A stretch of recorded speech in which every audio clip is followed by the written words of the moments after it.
Hi friends, मैं ताहिर मंसूरी अपने YouTube channel ज्ञान क्लासेस में एक बार फिर से आपका स्वागत करता हूं। आज हम कक्षा 12वीं लेखा शास्त्र के वस्तुनिष्ठ और सवालों को हल करेंगे। इकाई 4 में इकाई 3 तक के पूरे सवाल को मैं पिछले वीडियो में बता चुका हूं और वस्तुनिष्ठ प्रश्नों को भी बता चुका हूं। तो जिस किसी ने भी उन वीडियो को नहीं देखा है तो कृपया कर वो जाकर उन वीडियो को देख ले। तो आइए हम शुरू करते हैं। इकाई 4 साझेदारी फर्म का समापन। पहला सही विकल्प है, पहला वसूली खाता है, तो इसका बा आंसर सही होगा, नाम मात्र का खाता। प्रश्न दूसरा, फर्म के विघटन पर उसकी संपत्ति और दायित्व स्थानांतरित किए जाते हैं, तो इसका दा आंसर होगा वसूली खाते में। तीसरा, फर्म के विघटन पर लाभ हानि खाते का शेष स्थानांतरित करते हैं, तो इसका आ आंसर होगा साझेदार के पूंजी खाते में। चौथा, फर्म के विघटन पर बैंक अधिविकर्ष अंतरित किया जाता है, तो ये इसका बा आंसर होगा वसूली खाते में। प्रश्न क्रमांक 2 जो है, रिक्त स्थानों की पूर्ति कीजिए। तो पहला है, विघटन पर फर्म की संपत्तियां उनके पुस्तकीय मूल्य पर वसूली खाते में अंतरित की जाती है, तो इसका आंसर पुस्तकीय मूल्य होगा। दूसरा, फर्म के विघटन के पश्चात साझेदार स्वयं का व्यापार कर सकते हैं। तीसरा, फर्म के समापन पर साझेदारी का समापन भी हो सकता है। चौथा, सभी साझेदारों का दिवालिया होना फर्म का अनिवार्य समापन होता है।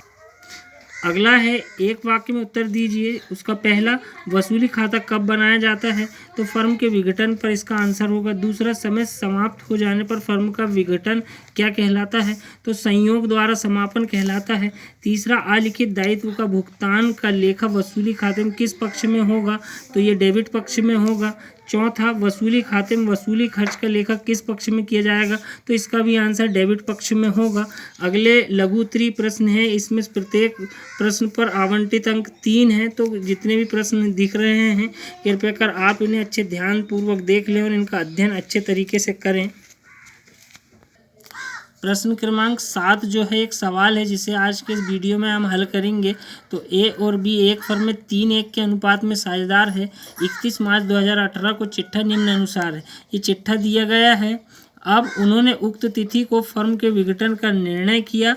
देनदारों से 15,000 रुपये तथा विविध संपत्तियों से 60,000 रुपये वसूल हुए हैं।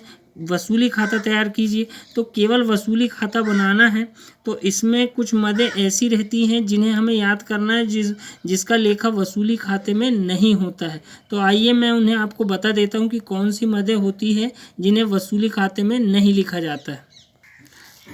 अवितरित लाभ, दूसरा संचय, पूंजीगत खाता अर्थात साझेदारों का जो पूंजी खाता होता है वो, साझेदार का ऋण और संचित लाभ का लेखा इसमें नहीं किया जाता, तो इनकी एंट्री वसूली खाते में नहीं की जाती।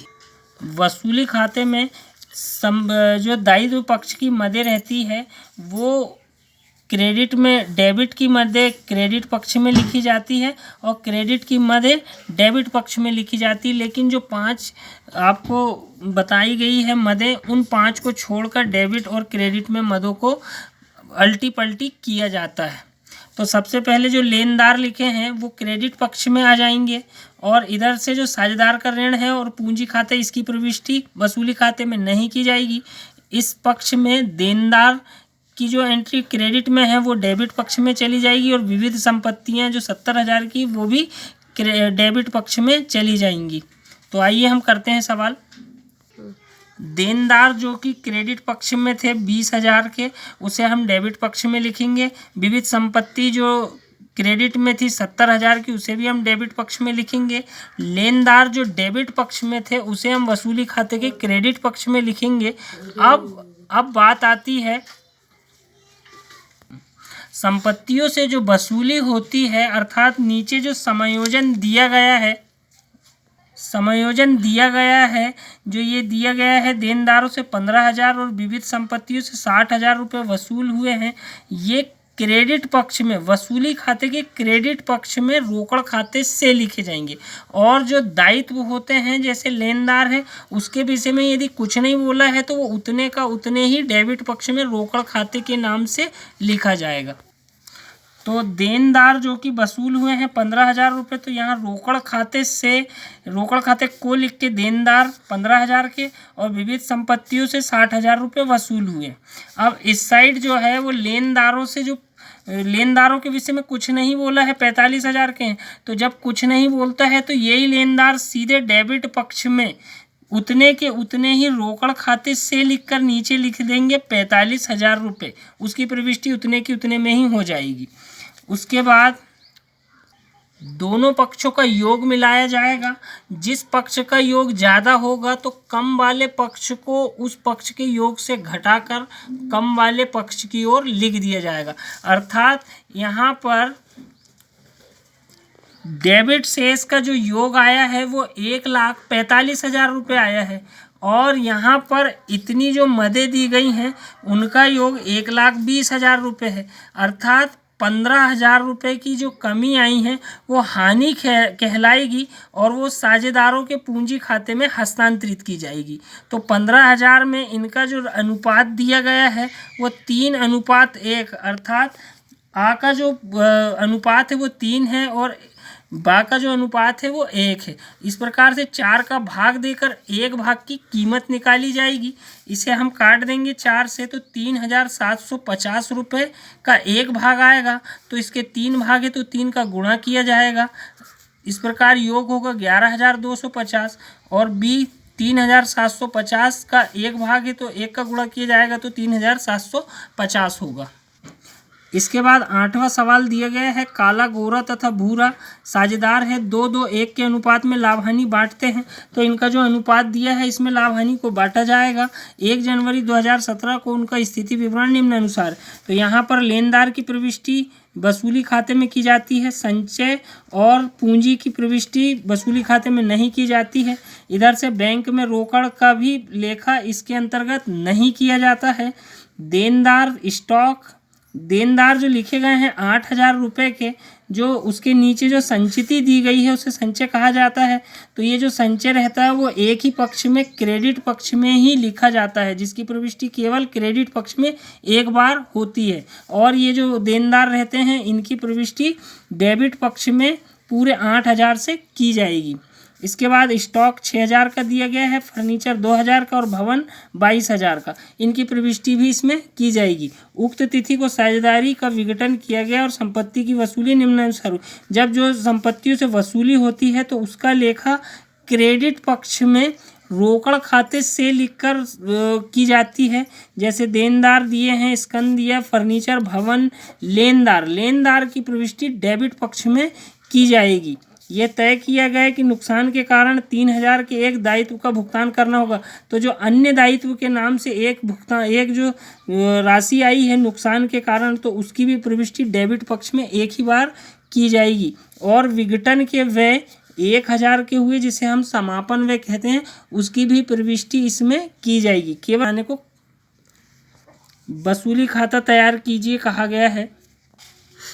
यहाँ देनदार जो पुस्तकीय मूल्य में लिख रहे थे 8,000, 6,000, फर्नीचर 2,000 और भवन 22,000 रुपये, इसकी प्रविष्टि हम पुस्तकीय मूल्य पर करते हैं। उसके बाद लेनदार जो डेबिट पक्ष में थे उन्हें हम इस क्रेडिट पक्ष में लिखेंगे 12,000 रुपये। और संचय की प्रविष्टि मैंने आपको बता चुका हूँ कि जो देनदारों के नीचे संचय लिखा है उसे हम उसी पक्ष में लिख देंगे, अर्थात क्रेडिट पक्ष में 200 रुपये की लिख देंगे। अब उसके बाद जो नीचे समायोजन में वसूली होती है संपत्ति से, उनका लेखा क्रेडिट पक्ष में किया जाता है। तो रोकड़ खाते से देनदार से 7,000 रुपये वसूल हुए हैं, स्कंद से 5,000 रुपये, फर्नीचर से 1,000 रुपये और भवन से 25,000 रुपये की वसूली की गई है।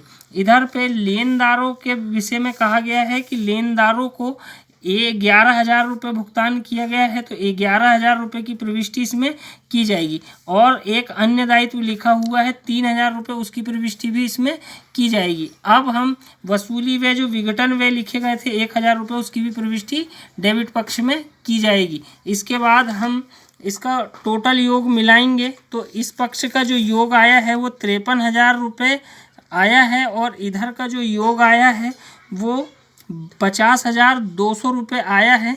तो जो हानि आई है तो कमी पक्ष में हानि को साझेदार के पूंजी खाते में हस्तांतरित किया जाएगा। तो 2,800 रुपये की हानि आई है, जो साझेदार है इनका जो अनुपात है वो 2:2:1 अर्थात 5 का भाग देकर एक भाग की कीमत निकाली जाएगी। तो 560 रुपये का एक भाग, तो 2 भाग में काला, गोरा और भूरा, तो 2 भाग काला के हैं, 2 भाग गोरा के हैं और भूरा का जो है केवल एक भाग है। तो 560 × 2 अर्थात 1120, 1120, 560 एकम 560। अगले जो 2 सवाल वसूली खाते के बचे हैं, एक सवाल जो बचा हुआ है प्रश्न क्रमांक 9, उसे हम अगले वीडियो में दिखाएंगे। तो यदि मेरा वीडियो पसंद आए तो लाइक करें और शेयर ज़रूर करें। धन्यवाद।